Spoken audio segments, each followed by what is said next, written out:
Hi, and welcome to In Brandon. I'm Dave Stanchel, and today is Loyalist Day here in Manitoba. And we're here celebrating Loyalist Day with the United Empire Loyalists Assiniboine Branch.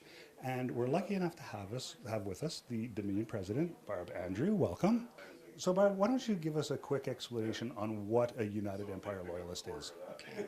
The United Empire Loyalists were the folks during the American Revolution that remained loyal to the king. So at the end of the Revolution, they either went back to England or to Germany or some to the Caribbean, but the majority came to Canada, what we now know as Canada. And they settled in the Maritimes and in Upper and Lower Canada, now all of Canada, and the association are the descendants of those original loyalists that came to Canada and formed this country. So, as the Dominion President, what is your role? We have 28 branches across Canada that are part of the United Empire Loyalists Association of Canada. We are the descendants of the Loyalists, or many of our members are just folks that are interested in early Canadian history or the early history of North America. And as I say, the branches meet and hold events to educate the population of Canada about who the Loyalists were and all of the things that they have done to make Canada what it is today. Well, okay, great. And so, Jerry, the Assiniboine branch is the newest branch of the United Empire Loyalists. How did things come together for us to create this branch? Well, some of us were members of the Manitoba branch, which is headquartered in Winnipeg, and a lot of people in Western Manitoba were members and were unable to attend meetings because of the distance and winter traveling and ill health and the like. So some of us decided that we should start another branch centered in Brandon, the Westman area, to bring in those who weren't able to participate in other functions with the central branch. And as we've set up and formed, other people who became interested and joined as well. And that's really how we started out. Right. So there's a large variety of people that just not from this say Westman area that belong to the club. Mm-hmm. Like for instance, myself, I come from Winnipeg. There's several of us from Winnipeg. There's people from Boys Vane, Macaulay. We have a member in the Paw. So as well as in several from the Brandon area, Verdun.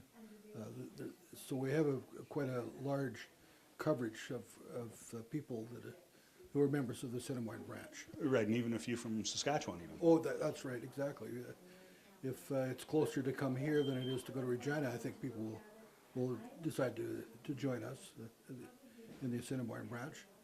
Great. So why don't we just talk a little bit about your lineage, Barb? Like, who do you trace your lineage back to? At this point, I am proven to 5 loyalists. One of my loyalists was Augustus Seeley, and he was involved in the French and Indians War, and then he was involved in the American Revolution and came up into Canada. His son James was also involved from the age of 12 years old. He was, and his dad were taking cattle to Burgoyne's army during the Revolution. And James ended up being involved in the War of 1812, actually. That's one of mine. Also descended from the Manharts, and they're quite, there's Manharts Corner down near Brockville in Ontario.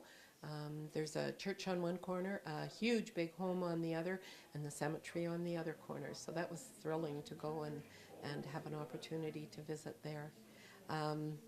I think James has a number of, what are you, 12 maybe? 12 ancestors? I have 9 proven, but there's 11. There's 2 more guys that I could go at to get proven up for. but I haven't got around to that yet. It's hard enough keeping track of 9, remembering the names of 9. Right, and that's one of the things though too, is that, you know, because they all have like a shared experience kind of thing. A lot of the loyalists' families ended up marrying and having children, so you know you end up going back to, like in your case, 9, possibly 11 different people. Yeah. Well, that's very interesting. Well, thank you very much for coming in, and enjoy the rest of Loyalist Day. Well, thanks, Dave. Thank you very much, Dave. That was a great interview, and we enjoyed being here. Thank you. Thank you. So now we're here with Liz Adair, and Liz is the Assiniboine Branch's genealogist. Welcome. Welcome. Thank you very much, Dave, for having me. So as the branch genealogist, what is your role? My role is to help people and to assist them in getting through the documentation to prove their ancestry. Some come, as Dave did, with a book that says Isaac Gilbert, United Empire Loyalist, that have a lot of information in it that you just go through and then just trying to find proofs.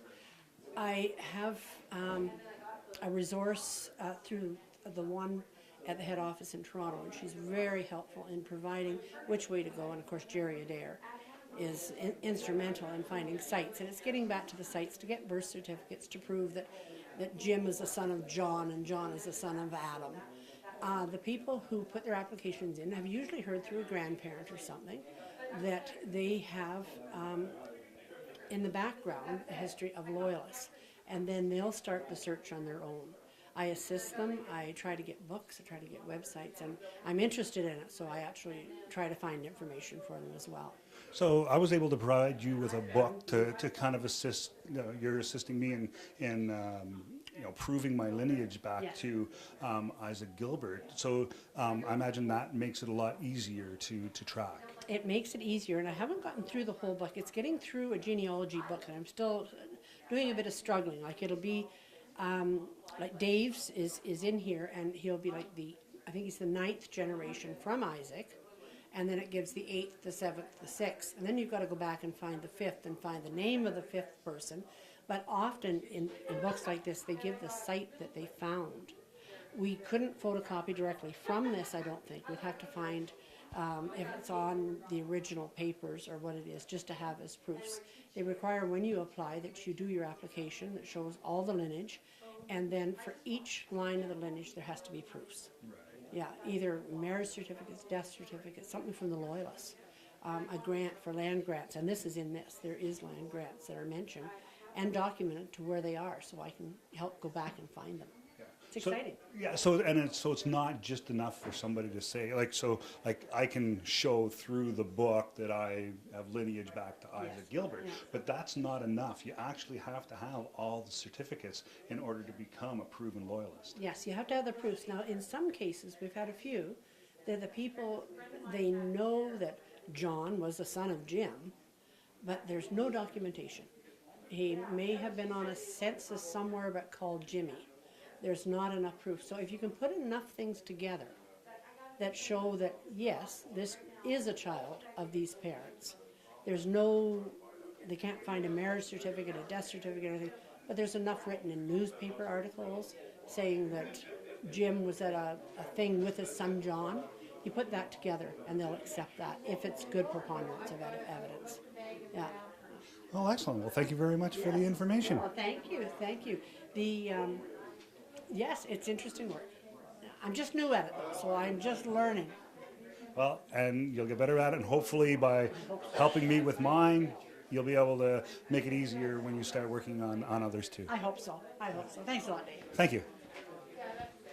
For more information on the Assiniboine branch of the United Empire Loyalist Association of Canada, you can go to www.uelac.org/Assiniboine, reach them on Facebook at Assiniboine UELAC, or email them at assiniboineuelac@gmail.com.